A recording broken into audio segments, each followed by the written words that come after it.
Hi everyone, my name is Zach, and in this video I show you how to animate cameras to showcase your dynamic topology sculptings. For example, how to create a turntable animation or how I created the camera movement for the teaser for this workshop. Also, I will show you how you can switch between different cameras if you want to have multiple shots in your animation. Alright, without further words, let's get started. Okay, in my scene I have this little cute monster. It consists out of two objects, the creature and the eyes. Then on the second layer I have a simple plane as ground, and on these two layers we have the lighting and the camera. So for creating a turntable there are basically two different ways. Either you are rotating the creature or you're rotating the camera. The difference between the two things is if you are rotating the creature, then the lighting will stay where it is and the creature will rotate. So from the camera perspective, the lighting is always the same. And if you are rotating the camera, then certainly we will rotate around the object and the lamps will stay where they are. So if you have the very bright backlight and then see the creature from the back, then this will be bright too. So for the turntables, for the tutorials, I always rotated the creature and not the camera. But anyway, I show you both ways. To rotate the creature, we will add a new empty object. This is a simple object which will not be rendered. And take care that this is in the center of our scene. If this is not, press Alt-G, then it will be back in the center. And then from the top view, take care that the little creature here sits in the center of this empty object. So now let's select the eyes, then with Shift the body, and then with Shift the empty object. Now the eyes and the body are passive selected and the empty object is active, that you can also see on the bright selection here or the bright selection here in the 3D viewport. Now press Ctrl P to set the parent to object. That means we have parented the creature and the eyes to this empty object, and they now will transform along with the empty object. And now we just can rotate the empty and the creature will move with this. So let's go to frame 1 down here. In the 3D viewport, let's press I and set a keyframe for rotation. Then let's go to frame 250, press N. And for the Z direction, let's enter 360. And now with the cursor above this, press I. And then we will have a keyframe for this value as well. And now we have this rotation. But now we have two problems. First of all, it starts slowly, gets faster, and then at the end it stops slowly. But if we want to have a loopable animation, that means it always rotates with the same speed, then we need a linear interpolation of the two keyframes. That means if we are taking a short look into the graph editor here, you can see the movement. It starts slowly, then gets faster, and then it stops slowly. And I want to make this linear, that means the speed is always the same. So let's select all the keyframes with A, press T, and set the interpolation to linear. And now you can see it always has the same speed. So the last thing which is important, let's get back to the timeline here.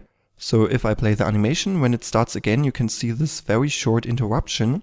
And that's because the last and the first frame are exactly the same. So if we are looping this animation, there's a short moment where two frames are the same.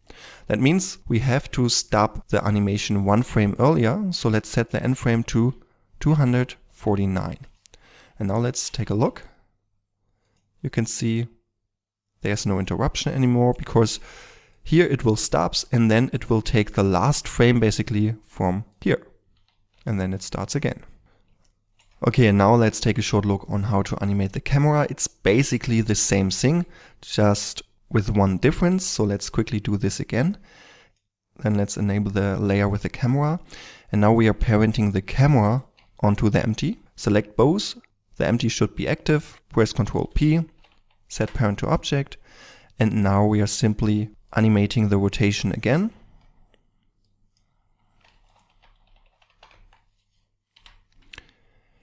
And in the graph editor or in the dope sheet editor, we can select all the keyframes, press T, and set the interpolation to linear.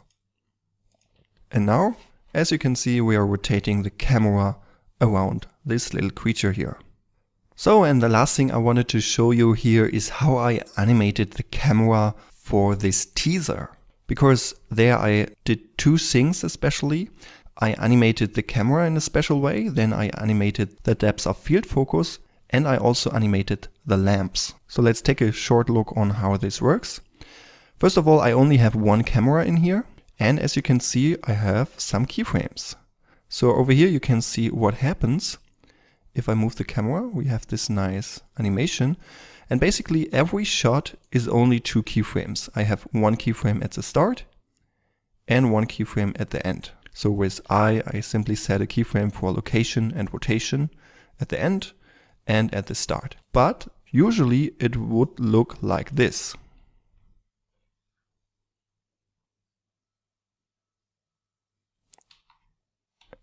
And yeah, as you can see, this looks weird. It would basically start slow, gets faster, and then gets slow again. And then we have this strange behavior here at the end. And this is basically because we are using this Bezier interpolation as standard, but here again I set this to linear. That means the camera has always the same speed. And since I wanted to have this very dynamic teaser, the camera is always moving. The camera is not standing still.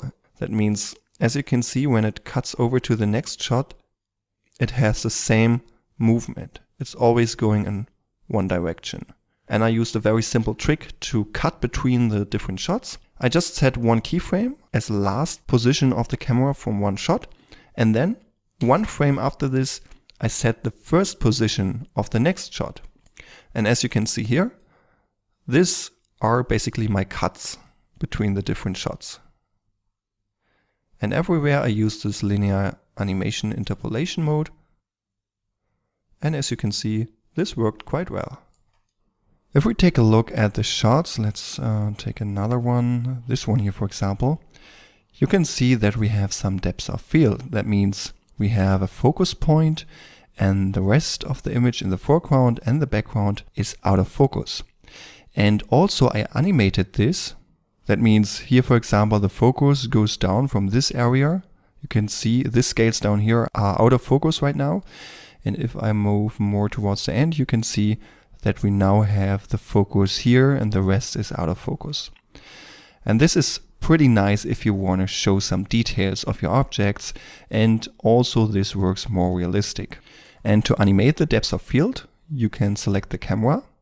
Then important, in the camera settings, under display, enable limits. In this way you can see a visual support here for the focus of the camera. And then I just animated the focus here. So at the beginning, where my animation starts, I set a keyframe. You go to depth of field, and here you have the distance value. And as you can see with this distance, you can change this yellow cross here, and this defines where the focus should be. So let's set it up to this hair strand here, and now you can see this is in focus and the rest is out of focus. And let's move down here. And now you can see here we have the focus and the rest is out of focus. And you can animate this by simply moving the mouse cursor above this value here. Press I to set a keyframe. Then go to the last point where you want to change this value here and press I again. To control how strong the depth of field is, you have to change this size value.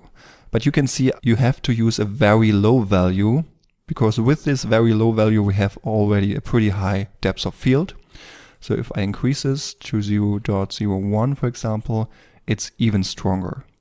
And certainly you also can animate this value here by pressing I over this value, and maybe we make this super strong at the beginning and then it will be less strong towards the end.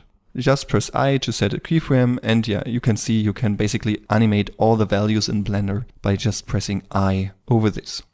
If you want to remove keyframes like this, open up the dope sheet editor, open up the camera here, and there you find this depth of field and aperture size, and if you animate other values you also find them here. Also if you animate something in materials and stuff like this, Then just press B to select the keyframes or just a few keyframes you want to delete, and press X or delete and then delete keyframe. So one thing I want to mention here, I also mentioned this in the lighting video, that basically all my shots here are more or less intentional. That means on this first shot, for example, the object is moving into my camera. And we are only showing these details and we cannot really recognize what this should be. Then in the next few shots, I also cut this according to the music. We see some more details of this thing, but still we can't really recognize what it is. But with this shot here, for example, we can see some of the scales even better, and then we maybe recognize, okay, this could be a creature. And then in the next shot, we can see the feet, and then we know, okay, this is a creature. And then we show it from a little bit further away. We can see the saddle and stuff like this. And then we nearly show the head here, but then I cut this again.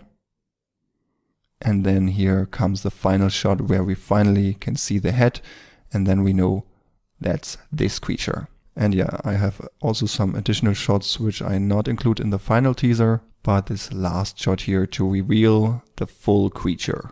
So with this camera movement, you also can tell a story, as you can see. So the final thing I wanted to mention here, I animated this lamp here, and I did it pretty easy. I just parented it to this empty object, similar as we did it for the turntable animation. And then I just animated the rotation of this empty object. And in this way, it was pretty easy for me to rotate the lamp around this creature. So one last thing I want to show you, because if you are animating the cuts like I did, so just move the camera from one frame to the next to add a change between two camera perspectives, this can lead to a problem if you are using motion blur in the render settings, because then we have this very strong motion blur while the cut happens, and this is not that nice. To avoid this, you can create wheel camera changes between different cameras, and I quickly want to show you how this works. So for example, we have two cameras here, and you can see that the camera with the filled triangle up here is the active camera, and the one with the empty, or the multiple ones with the empty, are the not active cameras. And there's an easy way to animate a switch between the cameras. So let's put the pointer somewhere, press M to enter a mark, and then let's select the new camera, and down here press Ctrl B. So then let's go to the first frame, press M, select this one, Ctrl B, so that we are using this one from the start. And now you can see that it is changing. So let's add a simple cube here. And now you can see we are changing the camera perspective. And certainly you can animate your cameras, and then at some point you are switching to another camera. And the cool thing about this is that you also can press G to move this marker around. In this way you can change the position of the cut. Yeah, and if you want to add more cuts, simply press M again, select the next camera, down here press Ctrl B, and now we have a switch between three different cameras. So, and the only reason why I did not use this for my teaser was simply I don't want to have too many cameras in my scene, because this maybe makes the whole thing a little bit more complicated. Alright guys, that's it with this video. Now you know the basics on how to animate cameras for turntables, or this simple camera movement I used in the teaser. And this is perfect if you just want to showcase your dynamic topology sculptings.